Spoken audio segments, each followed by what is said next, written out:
Welcome. Thank you all for joining us for our discussion on land-applied biosolids and PFAS exposure.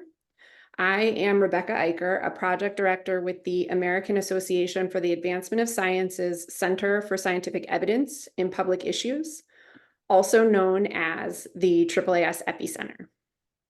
By building trusted relationships between scientists and policymakers at all levels of government, the AAAS EPI Center makes it easier for decision makers to access and use scientific information and for scientists to engage with policymakers at scale.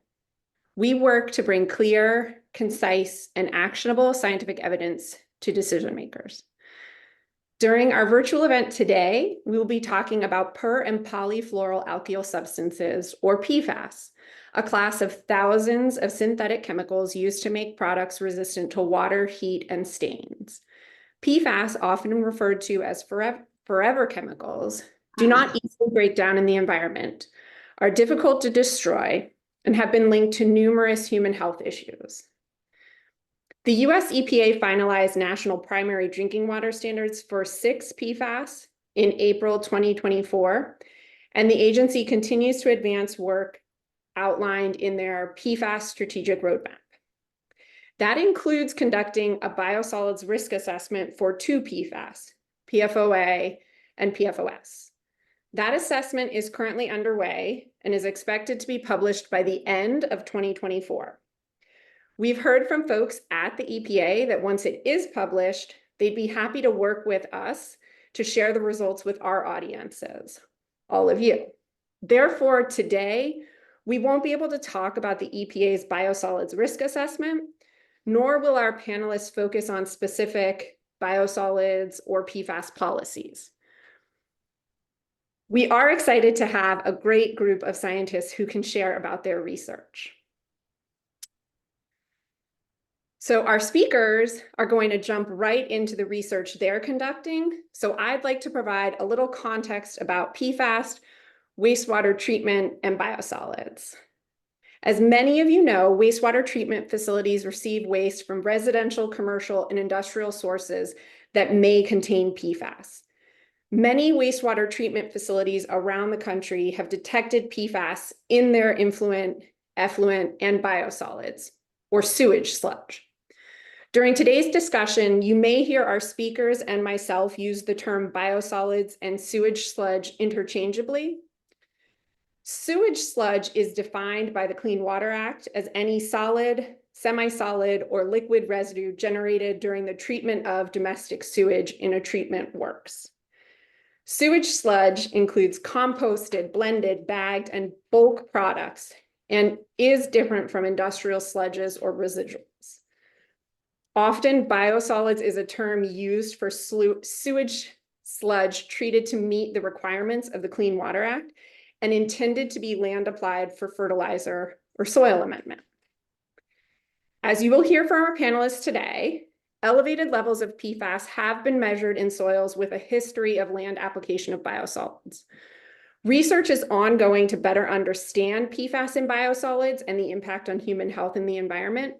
And we hope today's discussion will provide some of the information about what we know and the ongoing areas of research.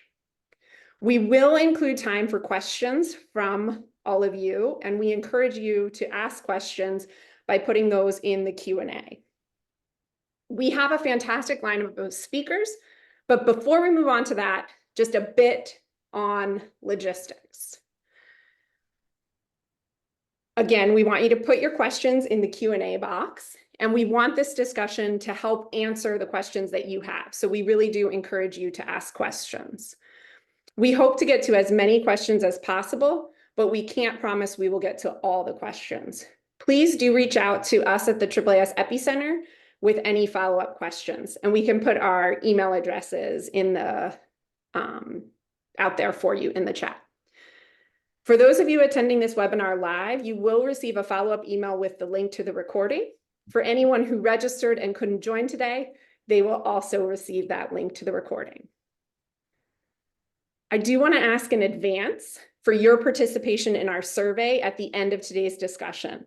It should only take 2 to 4 minutes to complete. It is anonymous, and your responses are incredibly helpful to know if we are meeting your informational needs. The survey link will be in the chat towards the end of today's event, and it will appear when the webinar ends. So thank you in advance for filling it out. We're delighted to have our speakers today join and for all of you to be here to learn and ask questions. So we can get started with Dr. Ian Pepper, Regents Professor at the University of Arizona and Director of the University of Arizona Water and Environmental Technology Center and Director of the Water and Energy Sustainable Technology Center, known as WEST. Dr. Pepper is an environmental microbiologist whose research has focused on soil and water quality and land applications of biosolids. Welcome, and take it away.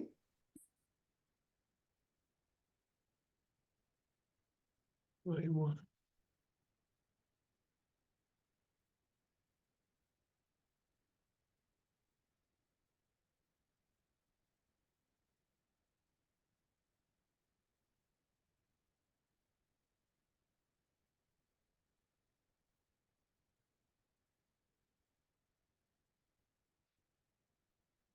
Okay, hello everyone, and greetings from Tucson, Arizona. So my task today is to report on our National Collaborative PFAS research project, which is appropriate for this webinar. And so we're interested in then PFAS and biosolids, specifically land application of biosolids, and looking at the question of PFAS potential exposure from biosolids. Now, as many of you will recognize, direct exposure from land-applied biosolids is very minimal because you, as good parents, I'm sure are not going to let your daughter or son play in soil that has just been land-applied. So that's not the concern. The real concern is indirect exposure from two sources. The first source is drinking water contaminated with PFAS that originated in biosolids and then leached through the soil in the Vadose zone into groundwater. The second indirect exposure is ingestion of foodstuffs from plants grown on land application plots. So in this study, we're going to look at both of these two indirect exposures. And so far, we've completed, or almost completed, the first one, looking at drinking water. So the National Collaborative Project, the overall objective was to evaluate whether or not land application of biosolids is a significant public health route of exposure to PFAS. Specific objectives are to look at incidence and mobility of PFAS derived from biosolids at land application plots. And we do this by looking at taking soil samples at the surface and at various depths so that we know how much is there when it's applied, and we can look and see how far it's moved. We're also, whenever possible, collecting groundwater samples and analyzing for PFAS so we can create paired data sets of soil and water PFAS concentrations. That's phase one. And then phase two, we will look at crop uptake of PFAS analytes, this time using paired data sets of soil and plant PFAS concentrations.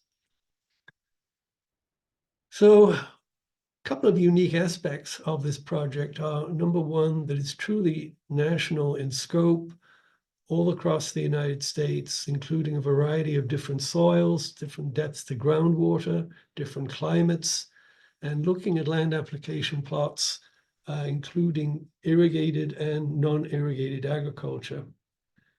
The second point is that at each site that we study or get the samples, the research methodology has been identical. So this allows for a direct comparison of data and a national set of real-world field data that we can use for model development and risk assessments of specific land application sites. Finally, the other important point is we are looking at land application of municipal biosolids, not industrially contaminated. So at each site, we actually collect 27 soil samples. at each site, we have 3 plots: a control plot, a lower land application rate of biosolids plot, and a higher land application rate of biosolids plot. So the 3 plots, and from each plot, we take 3 cores, and from each core, we collect 3 soil samples, so 1 foot, 3 foot, and 6 foot. So 3 plots times 3 cores times 3 samples per core, that's the 27 soil samples. These are all the analytes or PFAS analytes that we're looking at. I don't expect you to read these. It's just to show you that there are 25 representing major categories of PFAS, and also that the methodology for PFAS analysis is the EPA method 1633. So this is a big project. These are all the sites, anonymous, of course, where we collected samples across the nation. And you can see we got pretty good coverage of the United States. It truly is national. And all the samples then collected at these sites are sent to the University of Arizona, where we process the samples and then undergo PFAS analysis. This shows the loading rates of the low biosolid plots, and you can see they're all different. And you can also see that some of these land application sites go back to 1980. So getting lifetime loading rates has been difficult, but we managed to get these data together. And you'll also notice that there are both Class A and Class B biosolids. And these loading rates then for the low biosolid sites are quite low, except for site 7, which was 70 dry tons per acre. In contrast, if you look at the high biosolid plots, now the numbers are larger, and we go up to over 90 dry tons per acre. And you can see there, site 7, a lot of land application. And again, Class A and Class B. So we think this is fairly representative of what's going on across the nation. So I'll be showing you some data showing all the PFAS analyte concentrations from all the sites in one graph, which is quite a trick. And so to do that, we use box and whisker plots. To remind you, the important points here in the box and whisker plots are the median value, with 50% of the PFAS concentrations being above the median and 50% being below the median. And that's represented by the bar, and the X within the box represents the mean. And so this is a useful way of looking at data. So we have 25 analytes, and it's pretty difficult to get 25 different colors. So what I'll be showing you is a high elevation point view of the data, and then we'll focus in on the EPA regulated analytes. So here you can see PFAS concentrations in the control plots. On the left is the 1 foot sample, which typically has the highest PFAS concentration. Upper right is the 3 foot sample, and lower right is the 6 foot sample.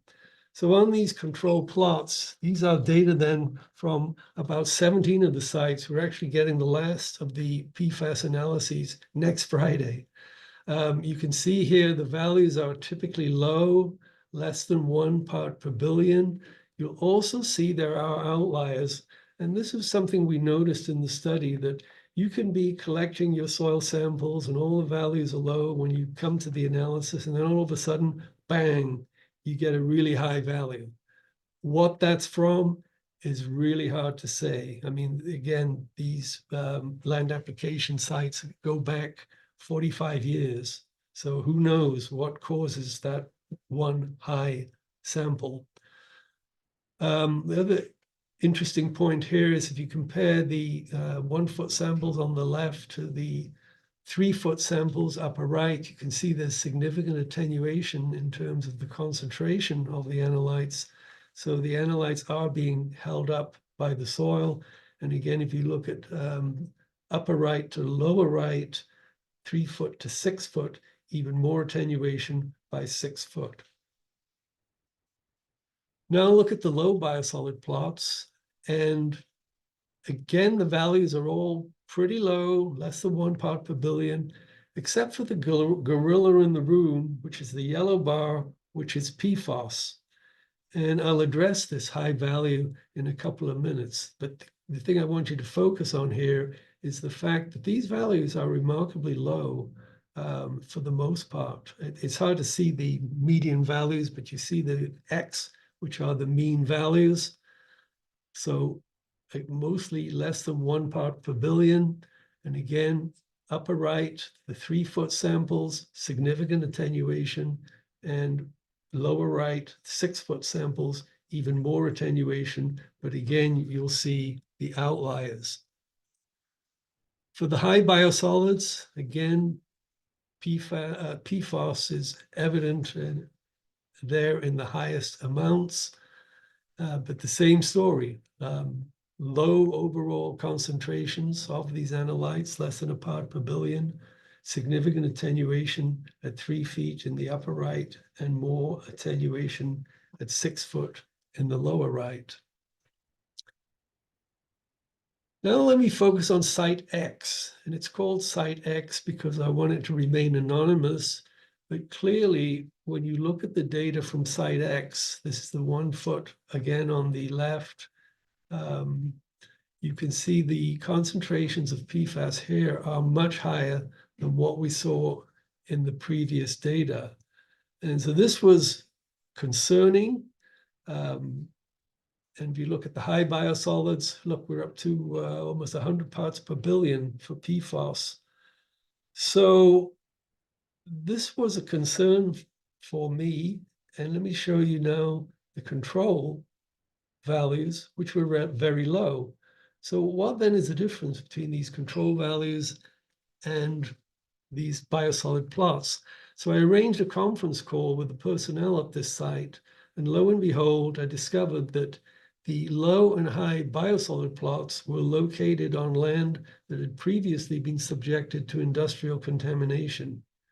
The control plot, in contrast, was in a wooded area and was not subjected to industrial contamination.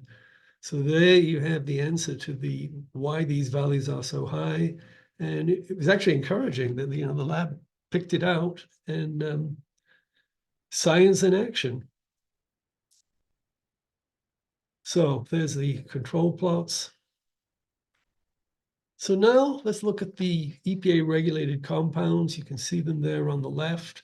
Notice that we didn't measure Gen X because when we started the project, we didn't know that Gen X was going to be one of the regulated analytes. These are the 1 foot control values, and you can see these values are remarkably low, both the soil mean and the soil median values. But again, if you look at the maximum values, occasionally you get that one blockbuster sample of PFAS of 20.9. So for the low biosolid plots, again, the same regulated compounds, and you can see the mean and the median values are all low except for the PFAS mean, which is skewed by that site X. And you can see the soil max there, 99.1 parts per billion. My goodness.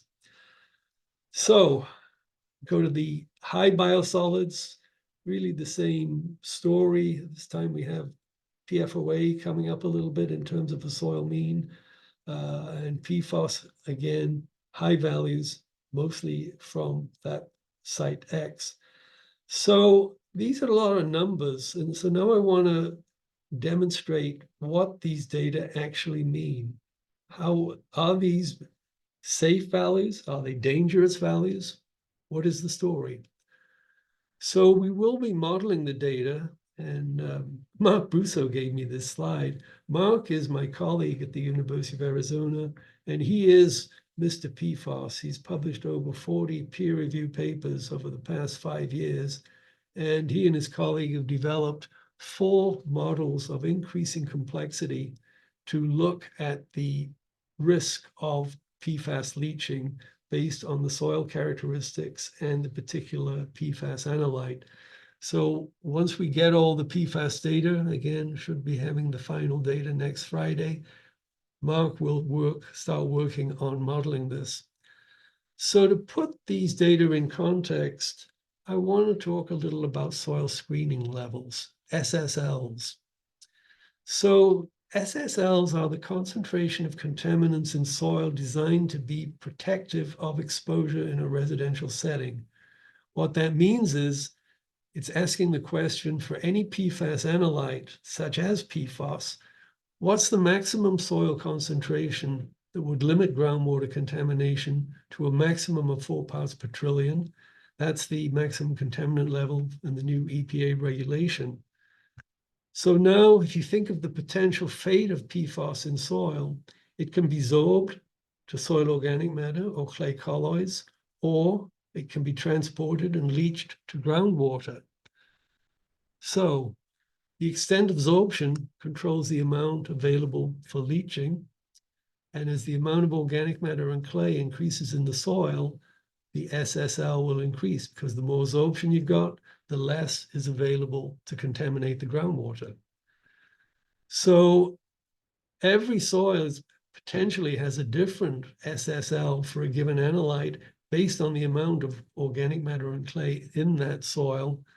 And if you have 25 different analytes in a given soil, there will be additionally 25 different soil screening levels, because each analyte will absorb in a slightly different way.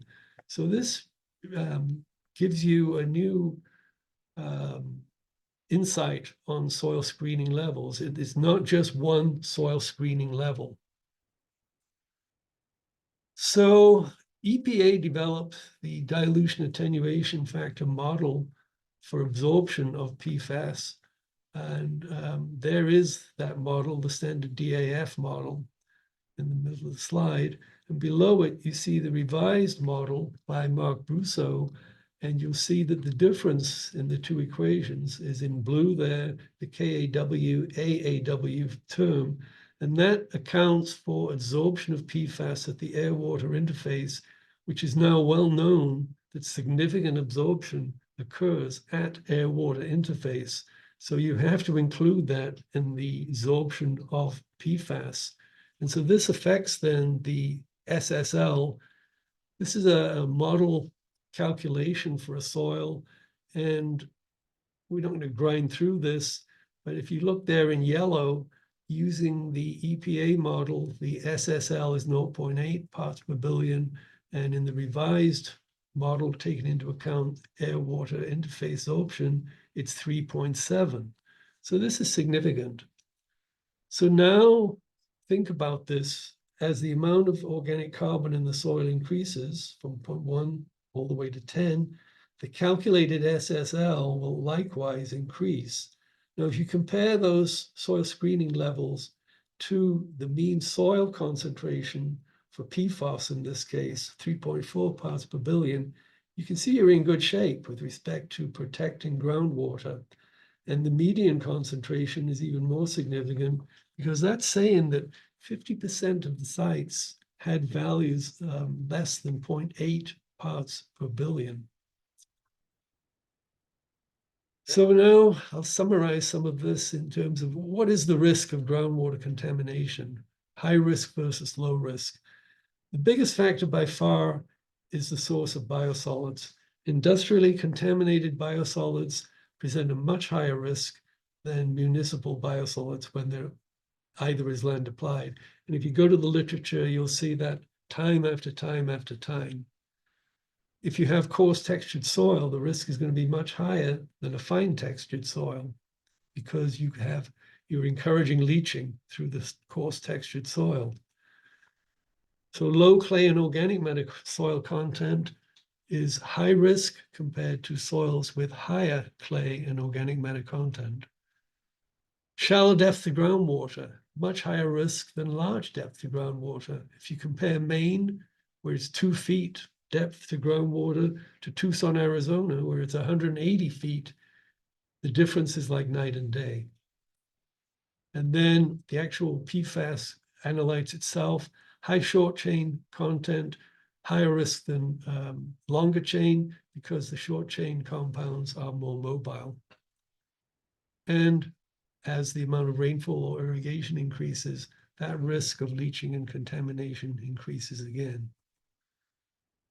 So in summary, then, we've completed the incidence and mobility study of PFAS at land application sites nationally, 23 sites, largest US database on incidence and mobility, I think, ever undertaken that we know of.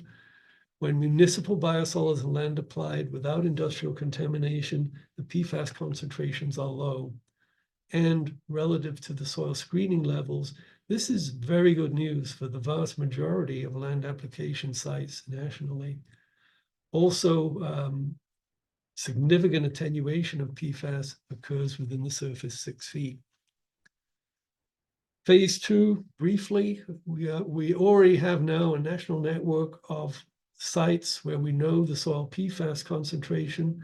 We now want to grow crops on all of those sites to create a national network of crop uptake.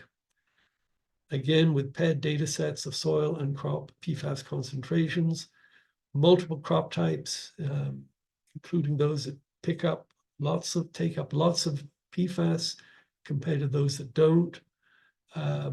Also want the same crop in multiple locations with different soils and climates. So it will be truly national in scope. And again, we'll be looking for additional funding. So with that, I will finish. And there's my contact information. Great, thank you. As a reminder to everyone attending, please put your questions in the Q&A. We see that there are lots of questions coming in through the chat to the hosts and panelists, and we really can't be managing that and what's happening on the Q&A. Dr. Pepper, one quick clarifying question that I think a number of people have asked is, can you clarify what you mean by municipal biosolids and industrial biosolids? Do you mean that the sludges come from industry wastewater treatment plants were not included? Or do you mean that the plots were excluded if the municipal biosolids source had any industrial sources? It basically means you don't want to have industrial inputs of PFAS. And perhaps the greatest example is, and I'm not sure I'm saying the city right, Decatur in Alabama, where there's a 3M site. And there they had biosolids with really high PFAS concentrations. For municipal biosolids, you're typically looking at PFAS levels lower than 20 parts per billion. With industrially contaminated biosolids, the sky's the limit. And you should not be land applying industrially contaminated biosolids, period. Yeah, I think the clarifying point of that is if a municipal facility receives any industrial inputs, as folks have pointed out that they know some of these municipal facilities have received industrial. Yeah. Were those excluded from your? Even Maine, which was the first state to ban land application, the problem there was they were using industrially contaminated biosolids from a paper mill. So it's really, it's comparing apples with oranges. You can't do it. Mm-hmm. Okay. Well, I'm sure we will have lots more to discuss. So thank you. And we will move on to Dr. Andrew Smith, the state toxicologist at the Maine Center for Disease Control and Prevention. Andy will be sharing about some of the experimental work he's been doing with colleagues from across Maine to better understand PFAS in the agricultural ecosystem impacted by contaminated biosolids. So welcome, Andy. Thank you much. Let me know if everything looks good. Looks great. Great, thanks much. Well, thanks for having me. I want to thank Ian. He set me up nicely by defining some terms for me so I can spend less time on that, even the explanation of box plots. So again, and soil screening levels, so all much appreciated. What I'm going to be talking about over the next 20 minutes is our investigations into PFAS contamination in the agricultural ecosystems that have been impacted by contaminated biosolids. And I'll be talking both about effects on farms, but then also effects on groundwater and then effects on fish and game in the course of this talk to give you a sense of what we've been finding.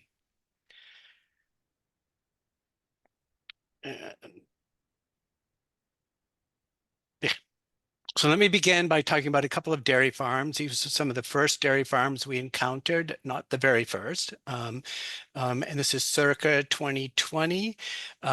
You are looking, this is sort of in the central Maine area.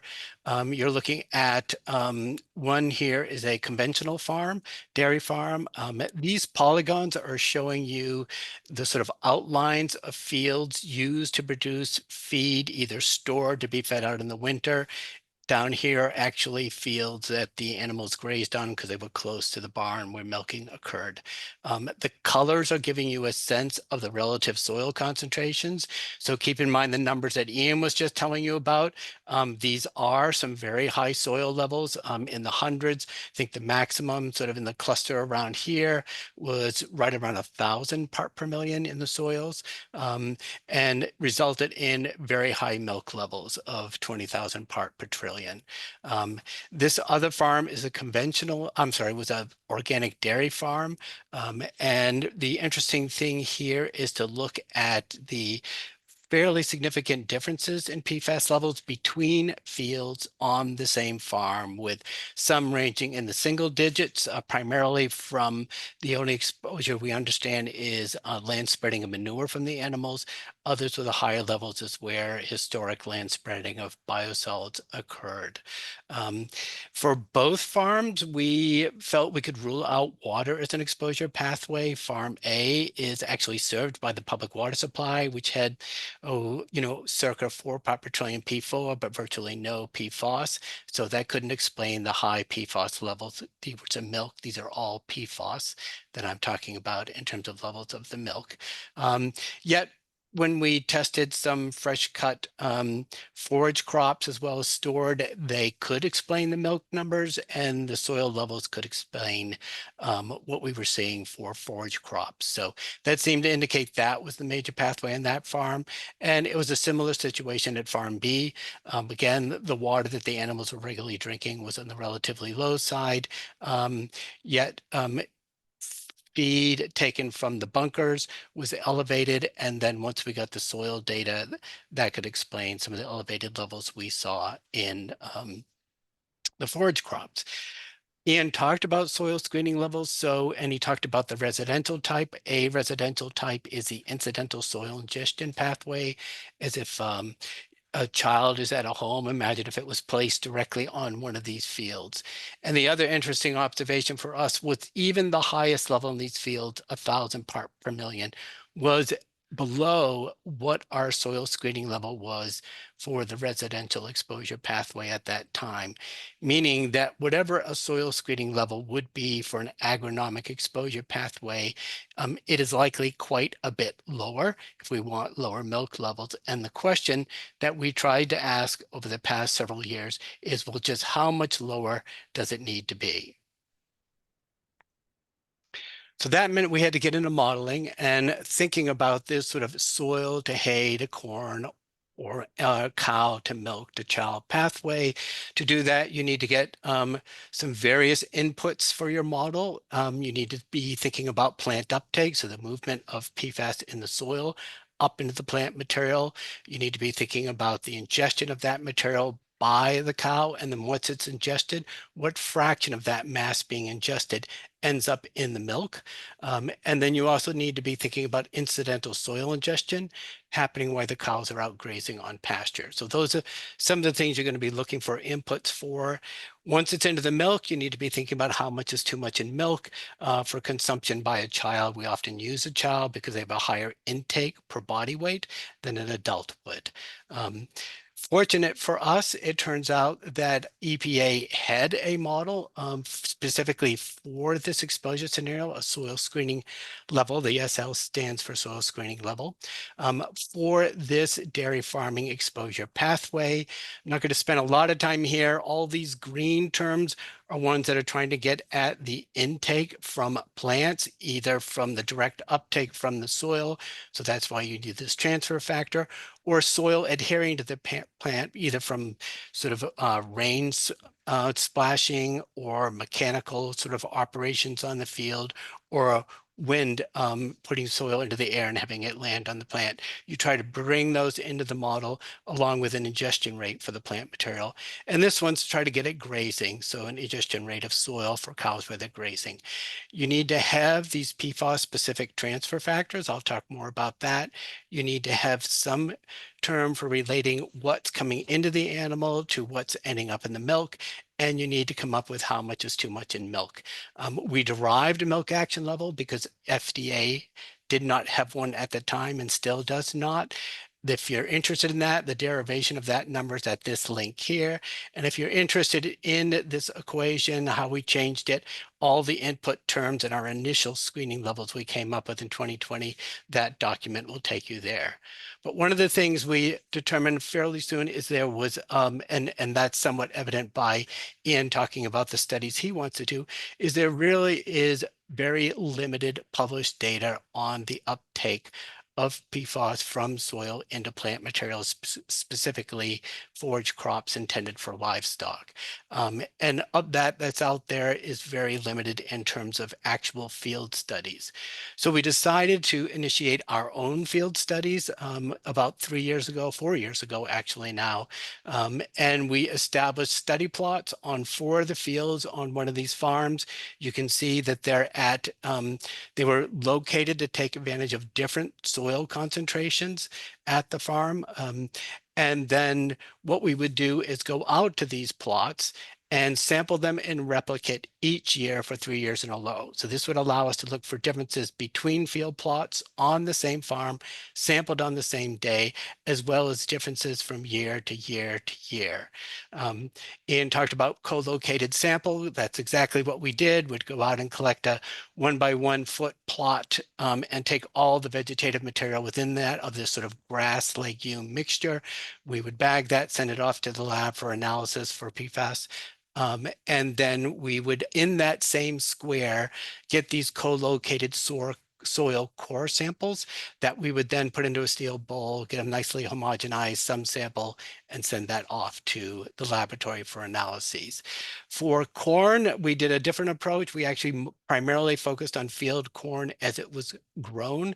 We would go out and collect an entire stalk if we were looking at trying to get an estimate of uptake into corn silage.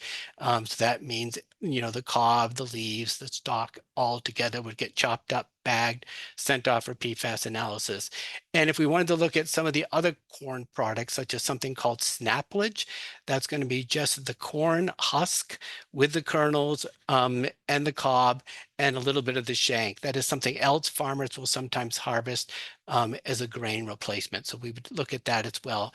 In each case, at the base of that stalk, we would collect co-located soil samples for those as well. Here's to give you a sense of the results that we found. The plant uptake, the grass-based forages are over here, the corn crops are over here. Again, this term we need called a plant transfer factor. Some people might call it a bioconcentration factor. It's just the ratio of what's in the plant to what's in the soil. For our purposes in our model, because we were using dry intake for ingestion rates, it's on a dry weight basis. It's a ratio. So if it's greater than 1, that means chemicals accumulating in the plant relative to soil levels. If it's less than 1, it's not accumulating. And it's just a fraction of what's in the soil. You'll see all of our data are numbers less than 1. You'll see a general observation of each dot is a field average from the replicate sampling. And like Ian, we're showing you these box plots to give you a sense of the variation in the data. A couple of primary points I would like you to take from this is, in general, on average, the uptake into the grass-based forages was higher than into the corn silage or the corn snaplage. And then within the corn crops, the silage was considerably higher than what was up in the snaplage, which is consistent with some plot studies, or not plot, potted plant studies that have looked at differences in parts of the corn and their uptake in it. So that was a consistent finding.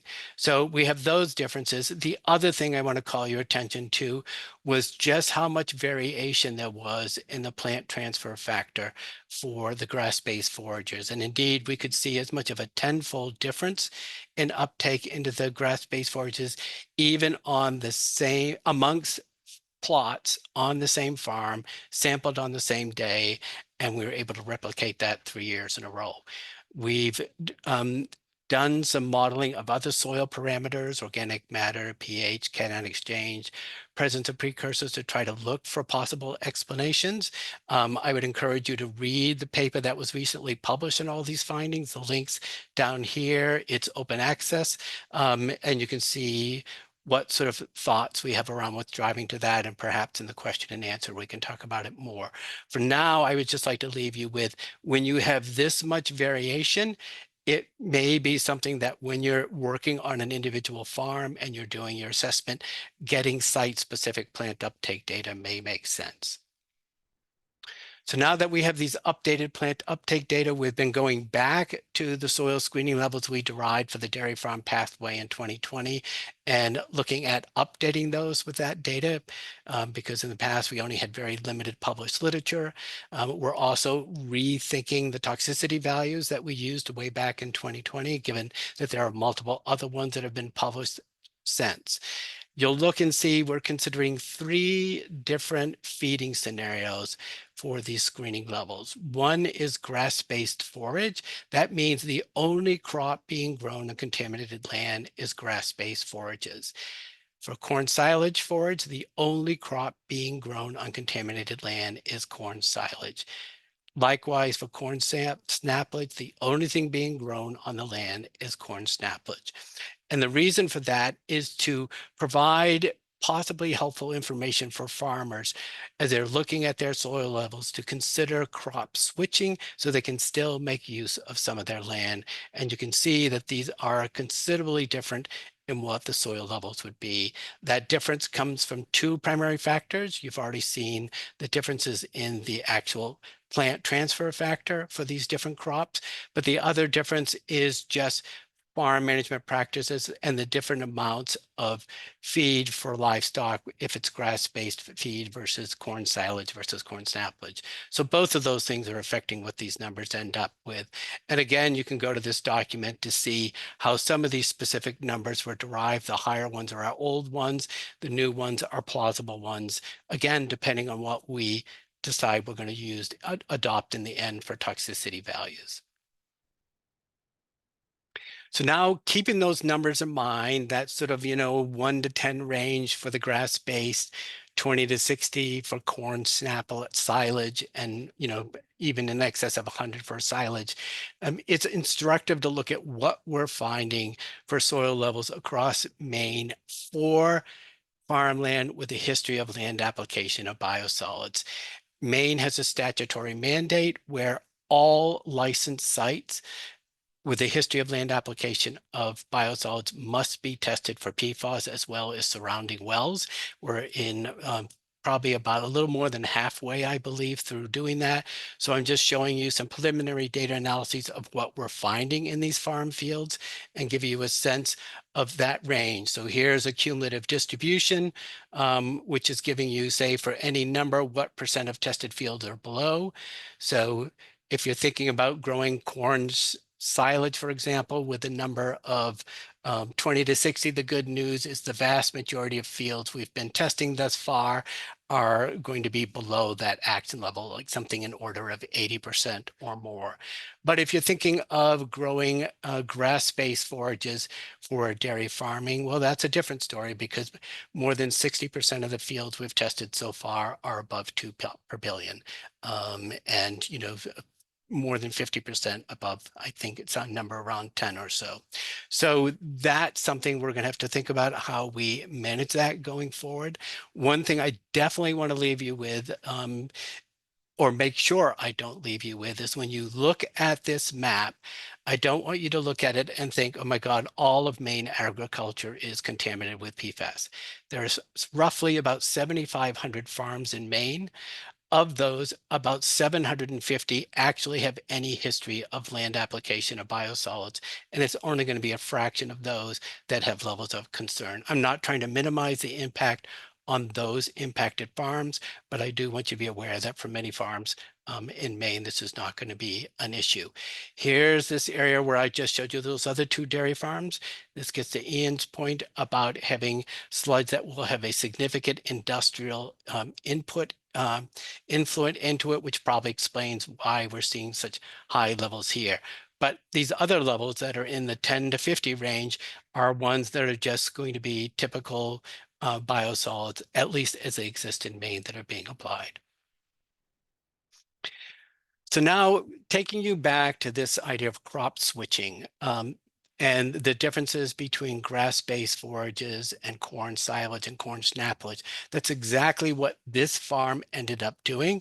They took all these fields that are in the elevated sort of soil PFAS levels, initially shifted them over to growing corn silage, and then switched further to corn snappage being fed as a grain replacement. And here you can see how the milk levels at 800 ppb came down over time. So a couple of things here. One is the forever chemicals are not forever in everything. It is possible to depurate PFAS from a dairy herd. But as you can see here, it is going to take time. And so there has to be support for farmers as you work on trying to achieve that result. We're currently extending this work to beef farming scenarios. And now that I've got you thinking about this idea of being able to depurate from animals, because, for example, it looks like the half-life in cow milk, once you turn off exposure, is roughly about 60 days. So that means the amount of time to decrease by 1/2. If you completely cut off exposure is 60 days. The half-life for beef tissue is something similar, 70 to 80 days. That is information you can use to try to help with farm management practices. So here what you're seeing is it's starting to try to build models with the help of some Australian colleagues, Antti Mikkonen down at EPA Victoria, to apply models he's developed to beef farms. Because when you're dealing with beef farms, what you're mostly interested in is what is the tissue level at the time of slaughter. And that's going to provide you more flexibility in your ability to allow lands with elevated PFAS levels to still be used as long as you have this period of 3 to 6 or so months at the end where you can depurate the animals before they go to slaughter. And so that's been our application. This is just a situation where beef animals graze on fields that are really low in PFAS. Then during the winter, they're fed to levels that are higher. So they go right back up. Next summer, they go down again, then they go up again. This is modeling serum. This is modeling muscle levels. The dots are showing you result or samples we've collected for blood serum and live tissue samples from animals so that we can do model checking on how well this model is actually working. And all this, we're currently working on a manuscript, will be out there to be published in the near future. If you've noticed so far, I've only been talking about one PFAS, the PFOS, or PFOS for short. There certainly are other PFAS present in soils with a history of land application of biosolids. And I just want to talk briefly about them. Here's for that beef farm we've been working on. Here's kind of a profile of what we've been finding for different PFAS in the soil levels. Here's the hay coming from this soil, and here's the levels in the beef tissue being fed hay from these soils. And so one of the messages I want to take from you is these PFAS can behave very differently as they move from one media to another. Just because we find it in the soil doesn't mean we're going to find it in the plant material. There are some that are low in the soil that will be, accumulate in the plant tissue. But just because we find them in the plant tissue doesn't mean we're going to see them accumulate in the beef tissue. So you've got two things going on here. You've got the differences in the individual PFAS propensity to move from soil into plant material, but then you've also got these differences of the toxicokinetics in the animal in terms of what's going to accumulate and what's not. And surprisingly big differences amongst chemicals that differ very little in structure. A good example of that is PFAS and PFOA, where really they're both 8 carbons, fully fluorinated. The only difference is a carboxylate group on one and a sulfonate group on the other for the terminal end. Let me switch to the issue of private well water contamination that Ian's also already talked about. So I'm showing you this same area we've been talking about with these high soils, and all the individual circles are showing you results from testing private wells for a battery of PFAS. As Ian pointed out, this is Maine, and in Maine, there's not a lot of overburden between the soil surface and the depth of the bedrock, and the vast majority of wells are drilled bedrock. That means that you're going to have the water moving along fractures. That will both impact attenuation, and it's also going to impact sort of different patterns you'll see. So if you'll notice here how we have some very high levels in the thousands, some are in excess of 10,000 ppt in the water. Same up here, but you can also have these houses that are located in fairly close proximity that don't have elevated levels. And the thinking at present is this is partly due to the direction of the fractures in the bedrock here. But the point being that at least in Maine, we can get some very high water levels, groundwater from soils with elevated biosolids. This is taking that statewide view again. Here's that cluster again you saw with the soil levels, so not surprising. We're seeing some high water levels there. But if you're concerned about levels in the 50 to 100 to 2050 range, which we are, you're going to see them in other locations as well than just this one hotspot here. The state has been involved in putting in water treatment systems for these homes after they get their water levels down. One of the questions came at us was, well, what about our chickens? We've been giving them the water. Are the eggs going to be safe to eat? That's resulted in us undertaking some studies at a couple of homes with backyard chickens. And I have to say, this remains a head scratcher for us. While we feel we have a good handle on modeling beef farms and dairy farms, we do not think we have a good handle on modeling the soil side of exposure for chickens. So here you're looking at a home. This was the initial well water, so some fairly high levels here. They put in the treatment systems, everything's non-detect. We go out and test the coop soil. There's some thinking about this coop may have been located near areas where biosolids were applied, so they are elevated indeed. Here are the eggs of the chickens coming out of winter, have yet to be outside, and to experience this soil, and are given treated water that is non-detect, and the eggs are low in pretty much everything. But by May, the levels have shot right back up into the eggs now that they're outside, and they persist being elevated right through the entire summer. If we use models out there to try to predict what would be in the eggs from soil, we are not getting anywhere near close to what we're seeing in the eggs. So whether there's an invertebrate or earthworm or some other pathway, perhaps, but we've yet to figure that out and are open to anyone who can help point us in the direction for that. We've replicated this now at a couple of other homes, and so it seems to be something that is real. Getting to the end here. So with the clear elevated levels in soils, awareness that it was resulting in elevated levels in livestock and in milk, it was logical that local hunters would wonder what this would mean for deer and turkey that they were harvesting from these same fields.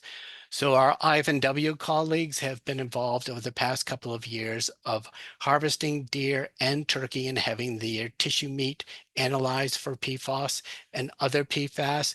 This is, again, this same sort of Fairfield area, and you can see that we've got some fairly high levels resulted in fairly restrictive consumption advisories. And in fact, this is roughly the areas of do not advisory for both deer and turkey. But the big surprise for us really here was how localized the high deer and turkey results were to fields that are very high in PFAS levels. Because you think of deer and turkey of moving around, but you get sort of any difference in the levels drop off really quickly in this snapshot of time. And these are birds and deer that are harvested in late summer to be reflective of what hunters will be getting in the sort of hunting season in September, October, November. Similarly, people were wondering about what it would mean for surface waters that are nearby or running through farmlands with elevated soil levels. So our colleagues with DEP and us have been doing some testing of that as well. Here you're seeing a cluster of fields with levels in the tens, if not hundreds of ppb. Here's Fish Brook, aptly named, flowing right by these fields. Surface water being tested here at PFAS and PFOA levels in the hundreds, approaching 400 down here, and then brook trout being caught up around this area, and then down in the still water, some largemouth bass and yellow perch. And you can see the tissue levels are very high, resulting in advisories that would recommend no more than a meal a year or just a few meals a year. So that became a do not eat area as well. We have since tested a lot of other areas, including lakes and ponds that have land applied fields around them, and have issued advisories in response to that. I've given you a link here if you want to learn more about the work we've done on fish consumption advisories for PFAS and other PFAS. But when it comes to fish, pretty much the only thing we see elevated in tissues is PFAS. The last thing I'll talk about is that we're working on, and this is work we're just getting underway, is thinking about farm worker soil exposure. Because of their contact with the soil, there's the potential for incidental soil ingestion, dermal contact, and inhalation. We're currently working on developing a soil screening level with kind of a modeling approach, and we're going to use that to help inform studies we hope to begin next summer on doing maybe a mixture of biomonitoring and environmental sampling to try to help better understand this pathway and at what levels of soil do we need to be concerned with these. And with that, I just want to acknowledge this work is made possible by a lot of collaborators. I want to call out my colleagues at Maine CDC, Antti Mikkonen at EPR Victoria for making his models available, our colleagues at UMaine, MOFGA, Maine Organic Farmer Growers Association, who also provided seed money to get the plots established. Colleagues at FDA, who have done a lot of confirmatory lab sampling or testing for us, as well as other testing. Colleagues at DEP, who, amongst other things, have provided an army of field people when we're doing our field days. And of course, our Department of Agriculture, Conservation, Forestry that has funded a large portion of this work and have been good supporters for us doing all this work and try to generate information that's actionable for farmers. And then lastly, but by no means leastly, it's the Maine farms that have welcomed us onto their farms to be able to do our studies and have been very supportive and helpful in doing that work. Thanks very much. Great, thank you, Andy. The questions are coming in. We really appreciate it. We have one more presenter, so I'd like to welcome Dr. Mohammed Atia Ibrahim, who is a group leader with the U.S. EPA Center for Environmental Solutions and Emergency Response. Moha combines his expertise in environmental chemistry and materials chemistry to develop and evaluate innovative water treatment technologies to remove and or degrade emerging contaminants such as PFAS and microplastics. In parallel, Moha has initiated and is currently leading a multi-agency project to evaluate the environmental impacts of PFAS replacement chemicals and formulations in firefighting foam and consumer products. Welcome, Moha, and take it away. Perfect. Thank you. Thank you so much. I'll extend my thank you for Ian and Andrew because they made also my life much easier. So I will actually take a zoom out overview talking about PFAS detection. We acknowledge that from the attendees list that we have a diverse group of attendees coming from different backgrounds. So it would be beneficial to, again, zoom out and look at the PFAS detection beyond selected compounds and beyond certain matrices. So the PFAS detection, I just made up this title this morning, the why, the where, the how. I don't think I need to talk about the why a lot because that has been covered very, very nicely in the previous 2 talks. And then we just look into the other aspects, where to look for PFAS and how to detect them. So as I said, we have been focusing on that part of the picture where biosolids application for agricultural fields and how that impacts the livestock, etc. But as I said, the bigger picture is also very important. The PFAS transfer from one media or one environment to another, and how it got to biosolids, for example, is very crucial for our understanding when it comes to source tracking or mitigation for PFAS. So as Rebecca mentioned, that we work on multiple directions of work, from detection to the treatment of PFAS, but we also work on the evaluation of environmental impacts of PFAS-free alternatives. So as I promised, I will mainly focus today on the detection part. And then this is a very good reminder that when we say PFAS, it's not PFOS, PFOA, or a limited number of analytes that we can measure, basically because we have access to some analytical standards. But the problem is very complex because we have so much PFAS out there taking different forms and shapes that makes the detection task very challenging. That's why, based on the method that you would be selecting, you would be targeting a narrow or a wide scope of PFAS. So targeted method where the boxes are much more smaller, that you have analytical standard for certain PFAS, then you get very sensitive and accurate numbers for that.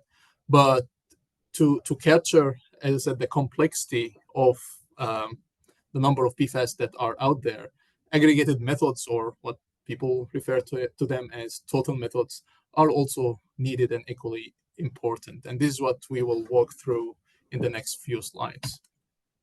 So EPA has published multiple standard methods now, like 533, 537, and 1633. And these are based on liquid chromatograph. So you would get very sensitive detection that can be also amplified or enhanced if you couple it with solid phase extraction. So we using these methods, and depend on the method that you use and the metrics that you are targeting, you can get in the low nanogram per liter level. But as we saw, that PFAS are not only what we have under these methods.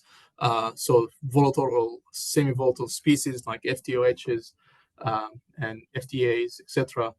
Those require like gas chromatograms. But the existing methods and protocols that we have currently, they are not as sensitive as the LC MSMS space. So they are in the microgram per liter levels, or like order of magnitude higher.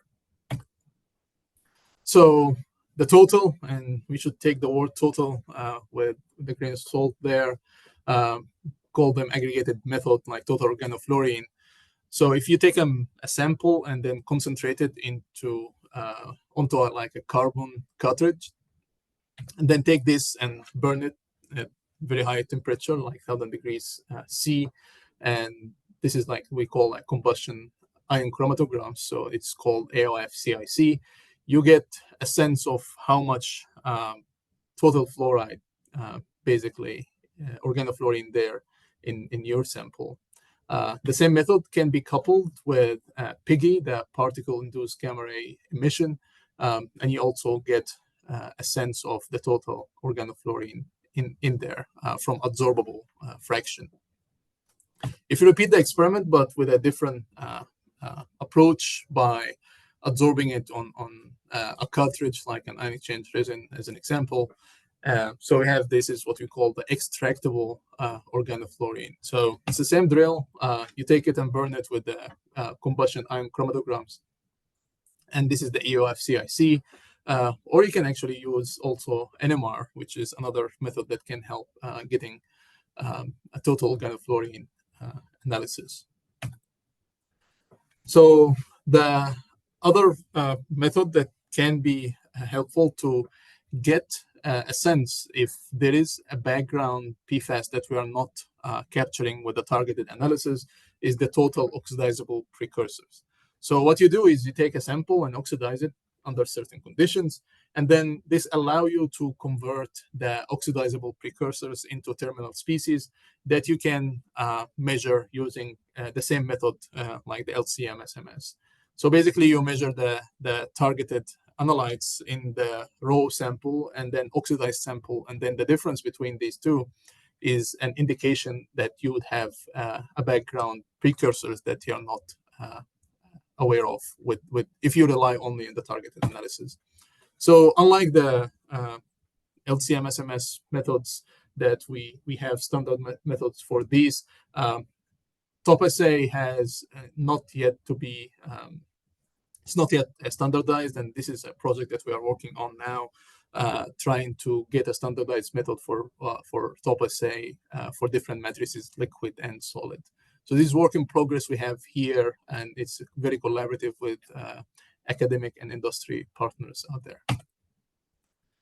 So as an example, yeah, we talk about biosolids today, but this is a recent study that we published comparing 10 different methods, targeted and non-targeted analysis, but I'm putting it here for you just like to another like visual aid to show you how much total organofluorine you get. So it's very logical, like the method that have limited number of analytes, you get lower recovery, but it was very good to show some numbers that something like the TopSA or the AOF, you get more PFAS analysis in there.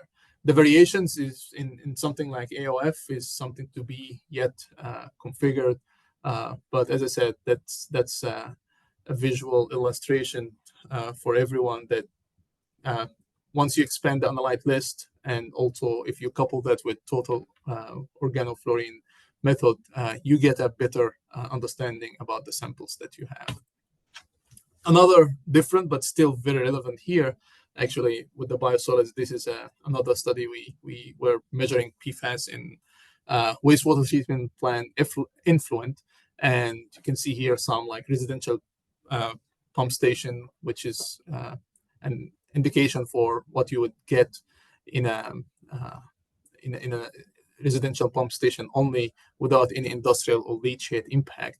But I'm putting it here just to show you that if you oxidize the sample, you get, again, as I said, it's an indication that there are stuff in the background that we are not capturing with only the target analysis.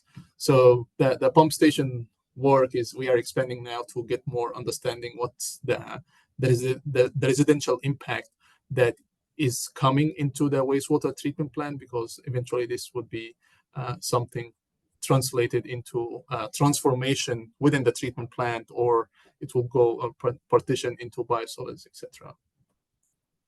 So coming back to the biosolid topic, by combining everything that I mentioned in the previous slide about different methods and the complexities and limitations and capabilities of different methods there, when it comes to the biosolids, these are the 6 main challenges: that you would have a very complex matrix with very high organic content that interfere with a lot of extraction methods that can be used, and also the low concentration levels in different scenarios, and the diversity of the PFAS compounds.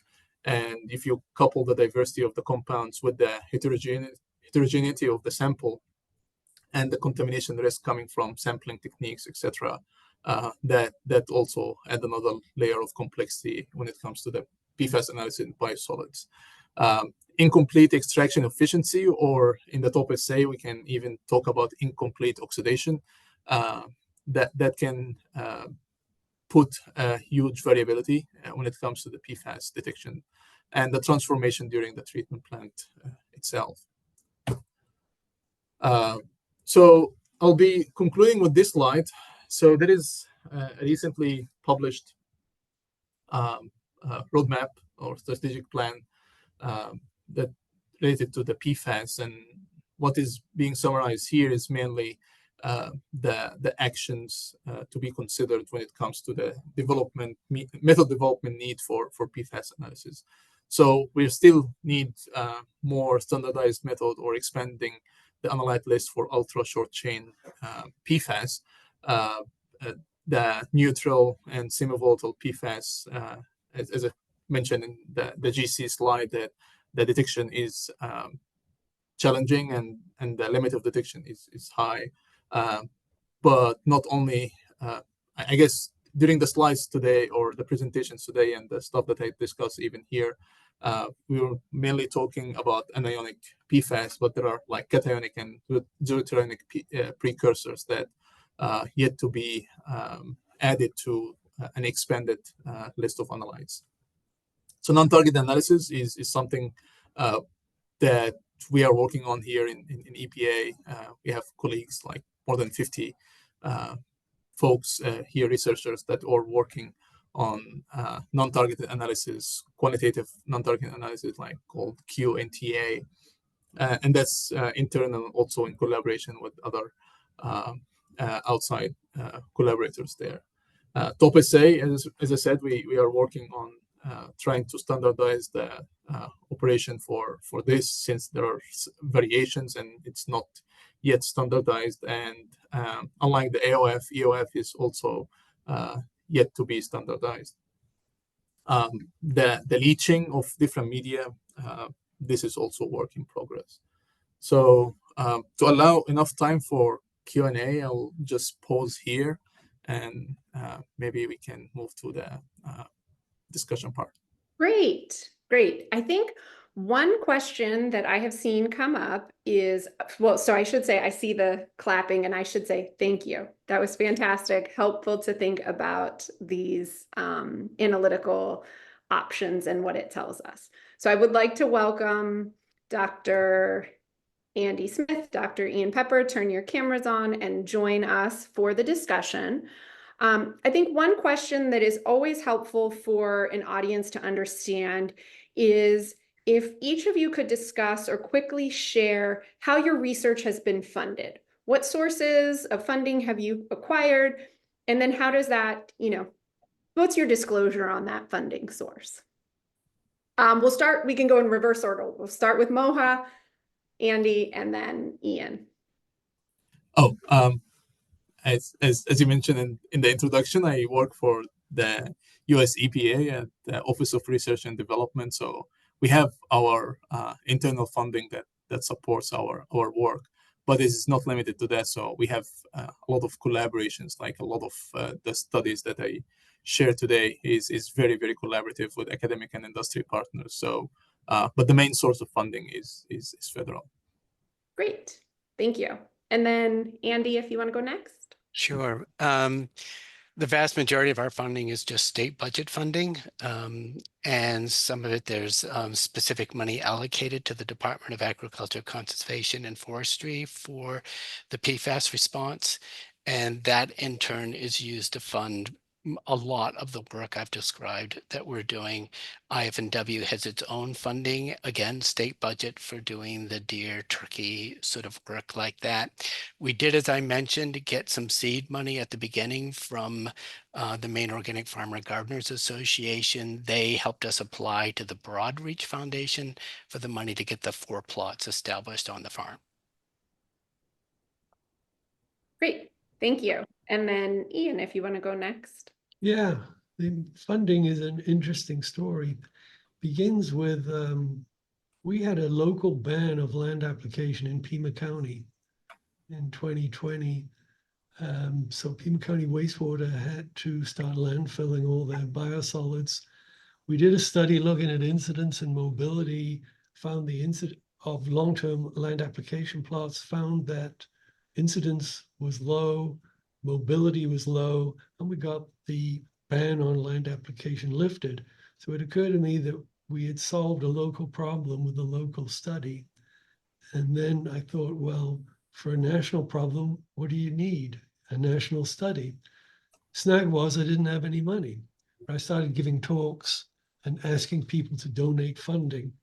And to cut a long story short, we generated $500,000 from utilities, private sector companies. And of course, a lot of it was generated by fear of a national ban on land application, but people were incredibly supportive.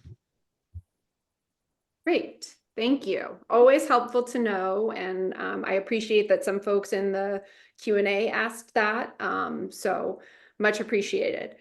I think now it would be fun to try and get into a little bit of the science. And so I think one question we could start with kind of broadly are there geographic patterns in terms of PFAS in biosolids?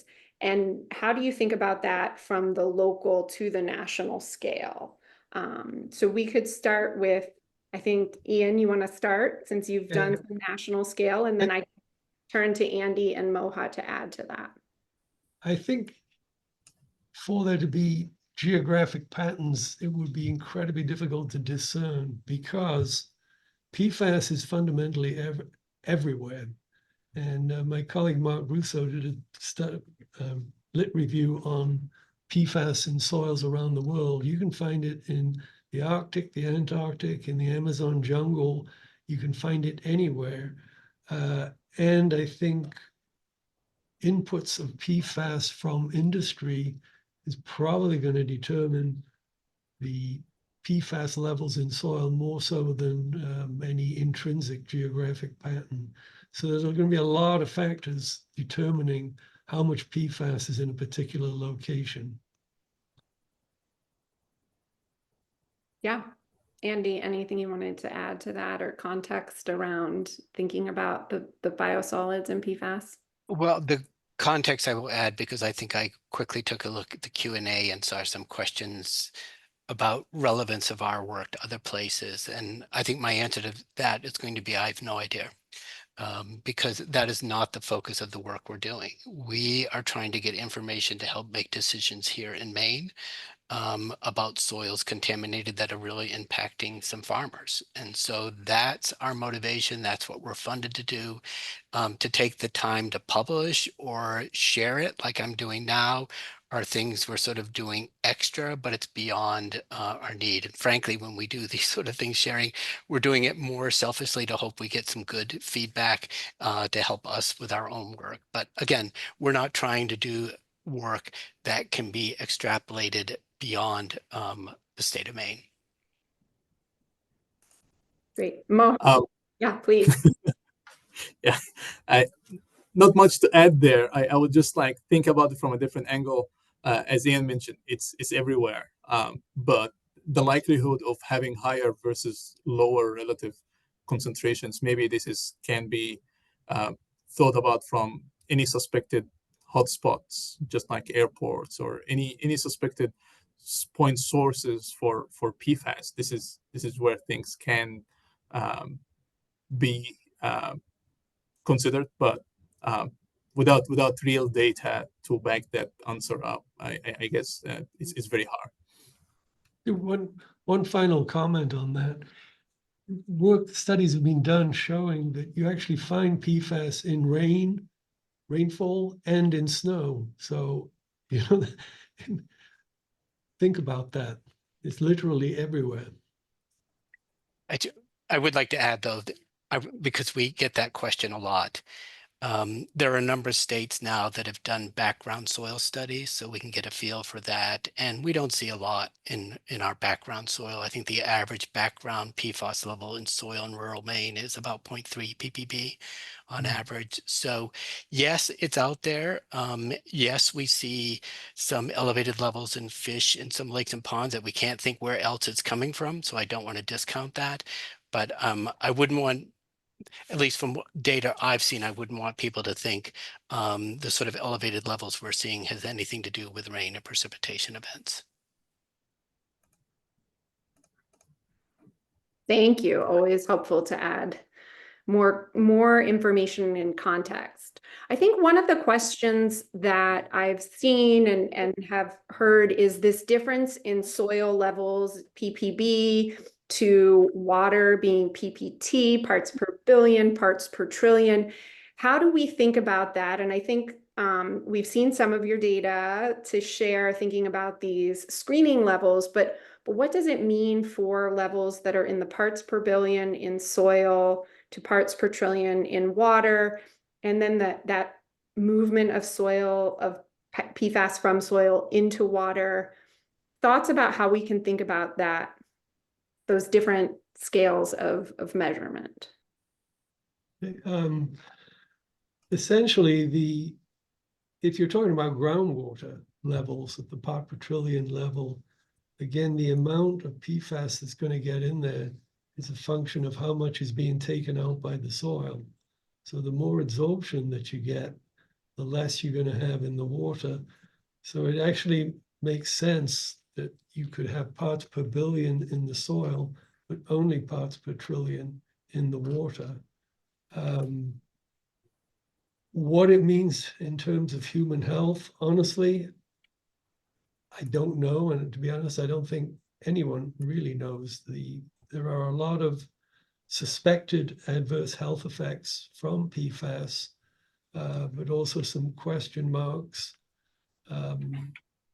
And what we really need are long-term low-dose EPI studies, not short-term high-dose or toxicology studies.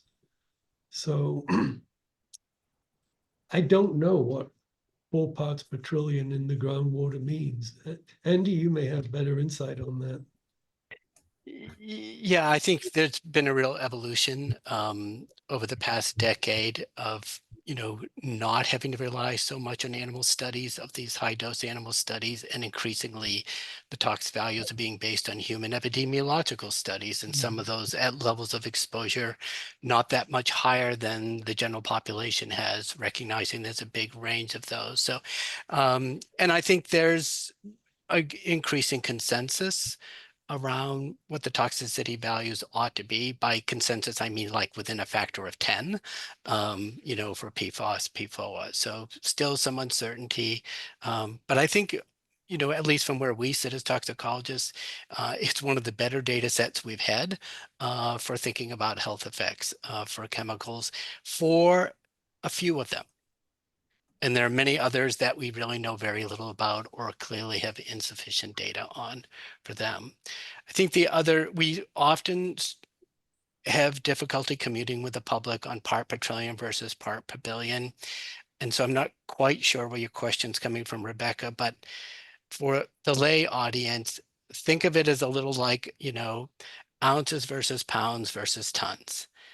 If you're measuring something really small, you pick a unit that's easier to talk about it, that you don't have to have decimals, and it's easier to communicate. So water tends to be talked about in parts per trillion simply because it's a convenient metric to use for talking about levels that otherwise you would be using decimals, because we rarely see water in the part per billion range.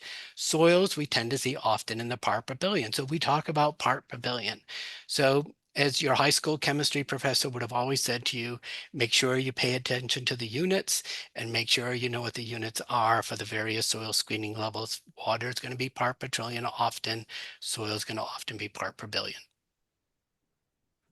Thanks. And Moha, I felt like your face was telling me you wanted to add to this. Is there anything you wanted to say?